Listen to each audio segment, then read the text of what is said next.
Hello everyone, how are you? Firstly, before we continue with the video, I hope you saw the title, and of course it's just to grab your attention because there are no many reasons why you shouldn't visit Croatia. So if you like this so far, stay tuned. So as you know, I'm Croatian. I'm also very much like linguistic lover. I mean, I'm linguist and I'm a language lover. I'm a language enthusiast. I keep learning new languages. It's my biggest passion. It's something really makes me, it fulfills me as a person in every possible way. I just love doing this. So I decided to give you some reasons why you should come to Croatia. Croatian is my native language. I will also give you some tips and some, new Croatian phrases that might help you when visiting Croatia. I'm a French and English teacher. I also speak Spanish, Portuguese, and a bit of Arabic. And I'm on my way with Arabic. So yeah, if you like so far, if you want to learn more about Croatia and Croatian, keep watching. So, what would be the reasons for studying Croatian? I have my list here because there are so many reasons that I tend to forget. First one is it's so easy to reach. Of course, now I'm mainly addressing to European population because I mean, Croatia is in Europe, obviously, and we have a lot of Croatia is in Europe, and we have great connections with other European countries. We have a lot of like low budget flights, low budget airlines like Ryanair, EasyJet, Wizz Air, and literally if you're from anywhere from Europe, you can reach Croatia for like, I don't know, from 50 to 100 euros in the peak of season, and outside of the season it can go very low. So I think this is one of the main reasons. If you're European, you can easily reach Croatia. With we have our main airport. I want to say Zračna Luka, that's in Croatian. Zračna Luka, our main airport is in Zagreb, but of course we have Split, Dubrovnik, Rijeka, Pula, Osijek, Zadar. So there are a lot of it. It's easy to reach if you're going by plane, and also if you're going to by car. We are in Schengen zone, so it's easy. Definitely, something that you will not have hard time reaching. If you're coming outside of Europe, of course, it takes more planning, budget should be more and other things, but c'est comme ça. I mean, it's obvious that the situation can be like this. Okay, now, what do you think would be another reason? Other reason would be, of course, Game of Thrones. If you are someone who is like if you're someone who is like really into Game of Thrones, if you like this series, if you're very passionate about this, I think you would love this. You would be delighted to see that all these places where Game of Thrones was filmed, very historical, very I don't know, it's interesting. It's you can literally feel as you were living inside.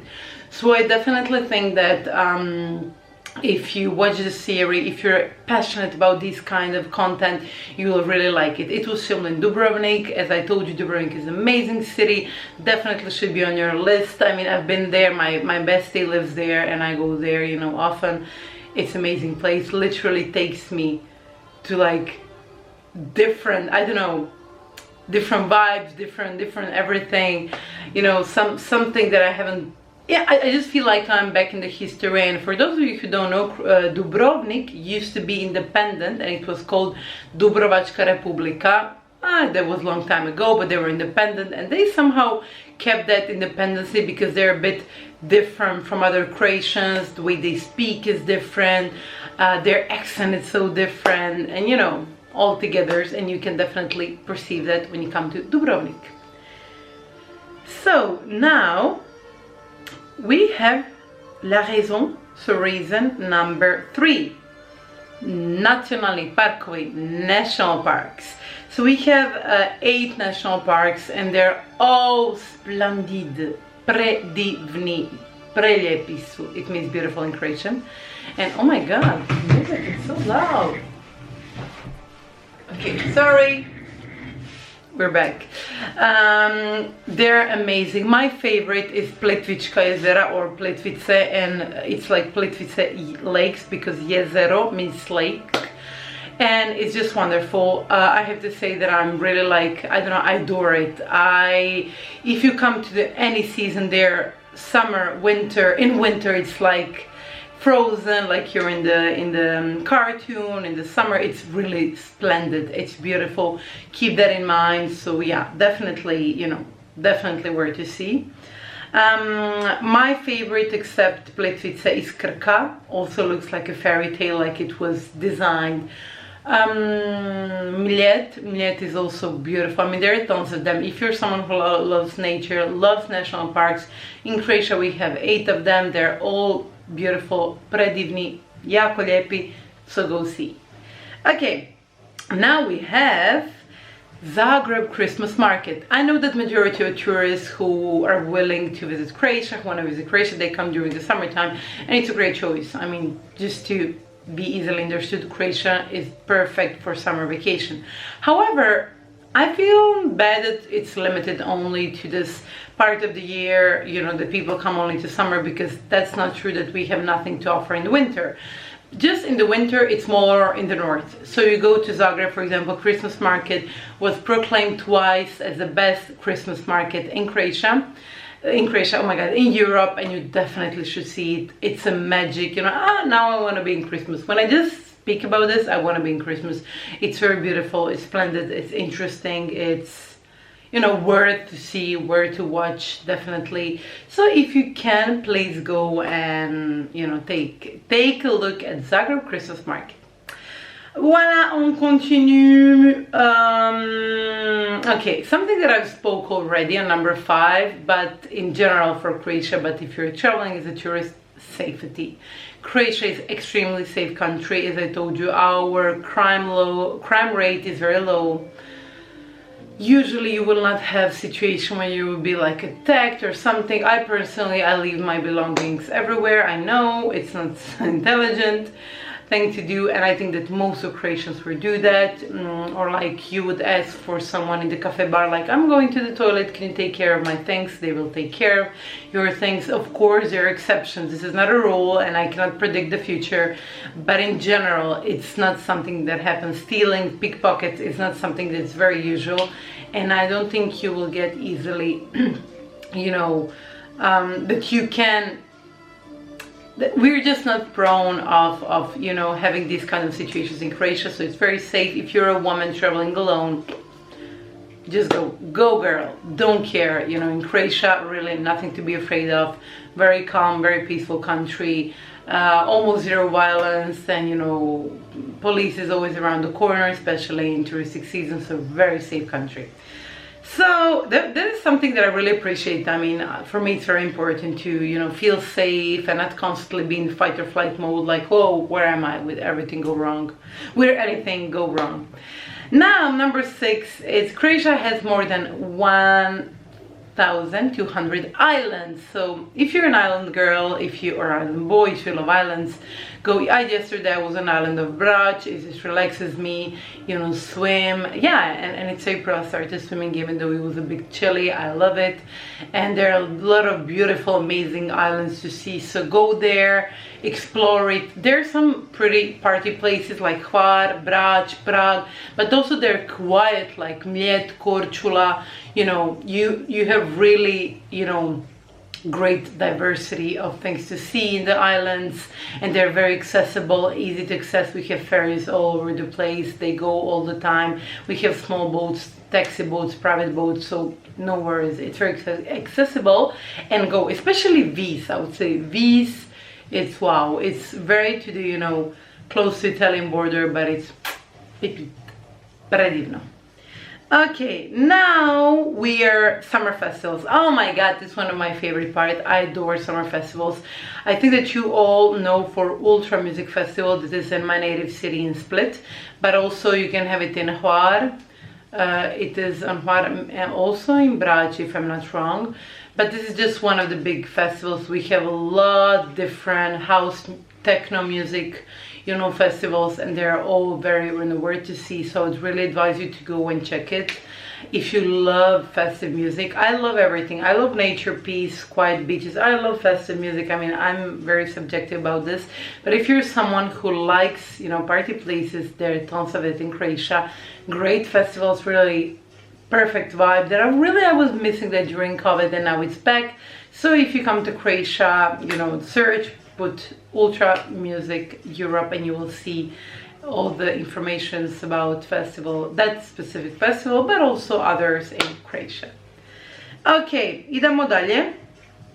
Historical monuments, definitely. Croatia is a mix of all different, you know, through the history, we have been touched by many different cultures. Where I live, Split was under Romanian Empire, and you can see old Romanian you know, ruins everywhere here and monuments, and it's beautiful, amazing. I would advise you to see in Solin. It's called Starine. So this is like literally like old Roman Empire, how old Romans lived in these parts, and it's beautiful. Literally like you just jumped in the old Roman Empire and you're in the film. I feel very relieved when I go there, when I walk. It's a beautiful place. Don't skip it. It's in Salona, Solin, near Split, but you have tons of others, you know, islands, and you can see that our islands are built in an old Romanian way. However, if you go to the north of Croatia, it's kind of a bit different situation. It is more like old Hungarian style, when we were under Austrian-Hungarian Empire and so on. But I'm sure that if there is something that we don't miss in Croatia, these are monuments. Okay, now we adopted Euro. Yes! So this year from January 1st, actually, we had big Euro party. Euro is official our currency. So those of you who are traveling from European Union, and you know, for majority of countries they adopted European Union, not every country but majority, you don't have to exchange it anymore. Just, you know, come with, you know, your currency, and that's it. But I also think it's much easier for tourists coming from North America, South America, Australia and so on to change it into euros, because people, when they travel to Europe, when they come from other continents, they go to the trips everywhere. So now they don't have to change it anymore to euros, and I think that's a great news. Also, we entered Schengen zone, which is also great if you're traveling by car, so no more stopping. You just go easily, you know, you can have access to Croatia much easier than we had before. And finally, we all speak English. Pričamo engleski, skoro svi. We all speak English, almost everyone, because in Croatia, in order to finish your high school, you have to pass something we call državna matura. Since if you are born 1991, and you know, after that, you were supposed to pass that called državna matura, like graduation, where English is obligatory, at least on B1 level. So all younger generations speak English, but also I think anyone who is like, I mean, majority of people who are under 60 years, they speak good English. So you will not have to worry about this. Unlike France, Italy or Spain, where they still struggle, I think, you know, our English is, you know, always there. So now I'm gonna teach you a few phrases in English, in Croatian, so you don't forget. So first is nacionalni parkovi, national parks. Nacionalni parkovi, because it's very important here, and I'm sure you're gonna Google this. I would also love to teach you one very important word in Croatia. It's izvolite. Izvolite is like when someone is giving you something. It's like, well, I'm French, they will say izvolite, or someone wants to pass and you're being polite, you say izvolite, and I think that's, you know, very important to know. Third word is otok. Otok means an island. As we spoke about islands, then it's good to know. One phrase, pričaš li engleski? Pričaš li engleski? Or pričate li engleski, respectful form. Pričaš li engleski, informal. If you want to ask, do you speak English? I think that will be, you know, useful. And I think the majority answers will be da pričam engleski. Yes, I speak English. So that was all from me. I hope you enjoyed this reasons why not or yes visit Croatia. And I hope to see you in my country soon. Ciao!